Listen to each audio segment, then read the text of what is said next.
السلام علیکم، میں ہوں پارس جہاں سے۔ ایک زمانے میں میاں محمد نواز شریف کا طوطی بولتا تھا تو ان کے خوش آمدی انہیں قائد اعظم ثانی کہہ کر بھی پکارا کرتے تھے، چونکہ ایک تو ان کی سالگرہ کا دن ایک تھا اور دوسرا وہ مسلم لیگ نون کے قائد تھے۔ آج میاں محمد نواز شریف سیاست سے مائنس اور مسلم لیگ نون کنگز پارٹی بن کر رہ گئی ہے تو پنجاب حکومت نے ان کی عظمت رفتہ بحال کرنے کا انہوکا منصوبہ بنایا ہے۔ پہلے پنجاب کے بجٹ میں 7 منصوبے میاں محمد نواز شریف کے نام سے منسوب کیے گئے، لیکن ظاہر ہے کہ اس سے ان کے سیاسی گرافٹ پر تو کوئی فرق نہیں پڑا، الٹا ان پر تنقید ہونے لگی۔ اس لیے اس بار کچھ خاص، کچھ مختلف کر کے دکھایا ہے۔ جی ہاں، 14 اگست قریب آتے ہی پنجاب بھر میں سرکاری بجٹ سے یوم آزادی مبارک کے بینرز، پوسٹرز اور بل بورڈز لگائے گئے ہیں، جن پر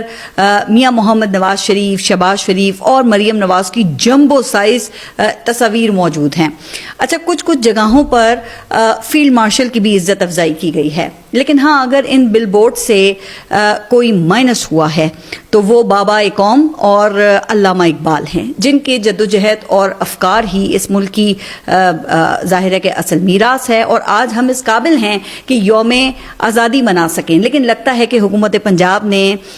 یوم آزادی کے کاپی رائٹ بھی شریف خاندان کے لیے مخصوص کر لیے ہیں۔ اچھا، پہلے میں نے یہ سوچا کہ ہو سکتا ہے کہ شریف فیملی کی جمبو سائز تصاویر کی وجہ سے قومی ہیروز کے لیے جگہ نہ بچی ہو سکتا ہے نا، لیکن پھر میری نظر گجرات کے ایک ضلع انتظامیہ کی جانب سے لگائے گئے بل بورڈ پر پڑی، جس میں ایک طرف شریف فیملی کے 3 ہونہاروں کی درجہ بدرجہ ایک قطار میں تصاویر موجود تھیں، دوسری طرف مینار پاکستان ہے اور اس کے ساتھ حکومت پنجاب کا سرکاری لوگو ہے۔ درمیان میں یہ اچھی خاصی جگہ ہے، لیکن شاید جو ڈیزائن سرکاری طور پہ منظور ہوا ہے اس میں ان تینوں کے علاوہ کسی اور کی گنجائش ہی نہیں تھی۔ آپ یقین کیجئے گا کہ مجھے کبھی بھی اس معاملے پر اعتراض نہ ہوتا اگر یہ بل بورڈز اپنے ذاتی خرچے پہ لگائے جاتے، لیکن حکومت کی مہر اس پر لگی ہوئی ہے، جس کا مطلب یہ ہے کہ اب سرکار کی جانب سے رقم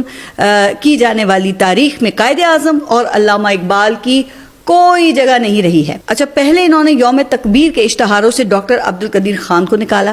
آج یوم آزادی سے قائد اعظم اور علامہ اقبال بھی نکل گئے ہیں، اور مزے کی بات یہ دیکھیے کہ یہ سب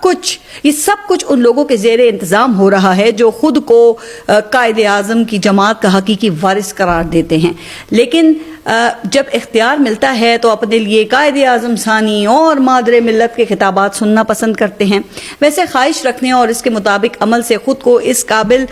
ثابت کرنے پر تو کوئی پابندی نہیں ہے، لیکن جناب یہ سستی شہرت اور اشتہارات کے ذریعے قوم کے اکلوتے والی وارث بننے کی کوششوں سے نہ تو تاریخ بدلے گی اور نہ ہی یہ کمپنی چلے گی۔ اقبال نے کہا تھا نا کہ پرواز ہے دونوں کی اسی ایک فضا میں، کرگس کا جہاں اور شاہین کا جہاں اور۔ اچھا، یہ آج سے تقریباً 1 صدی پہلے علامہ اقبال نے شاہین اور گدھ کا موازنہ کر کے ایک شاہین صفت قوم کا خواب دیکھا تھا، وہ قوم جو شاہین کی طرح خوددار، غیرت مند اور بلند پرواز ہو، نہ کہ گدھ کی طرح کسی اور کا کھایا ہوا شکار کرنے والی۔ لیکن وہ کیا ہے نا کہ جو جی حضوری کے ذریعے کسی اور کے مینڈیٹ پر مزے لے رہے ہوں، وہ اس فرق کو کیا سمجھیں گے آخر؟ اگر ان کو قائد اور علامہ اقبال کا اتنا ہی پاس ہوتا نا تو کبھی بھی اقتدار کے لیے اقدار کو قربان نہ کرتے۔ وہ یہی تھے نا جو اترا کر کہتے تھے کہ ہم اقتدار کی نہیں اقدار کی سیاست کرتے ہیں، تو یہ ہیں ان کی اقدار۔ بہرحال دوسری جانب آج عمران خان کو جیل میں 2 سال مکمل ہو گئے ہیں۔ 2 سال تک ان کو قید میں برقرار رکھنے کے لیے کیا کیا حربے استعمال کیے گئے، پورے سسٹم کی اوپر سے نیچے تک ری انجینئرنگ کی گئی۔ 5 اگست 2023 کو جب وہ توشہ خانہ کیس میں سزا ہونے پر گرفتار ہوئے تھے عمران خان، تو اس کے 1 ماہ بعد قاضی فائز عیسیٰ سپریم کورٹ کے چیف جسٹس بن گئے تھے، جس کے بعد اگرچہ توشہ خانہ کیس میں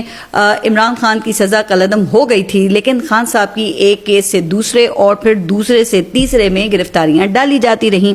کیسز کا ایسا جال بنا گیا کہ وہ حکومت کی مرضی کے بغیر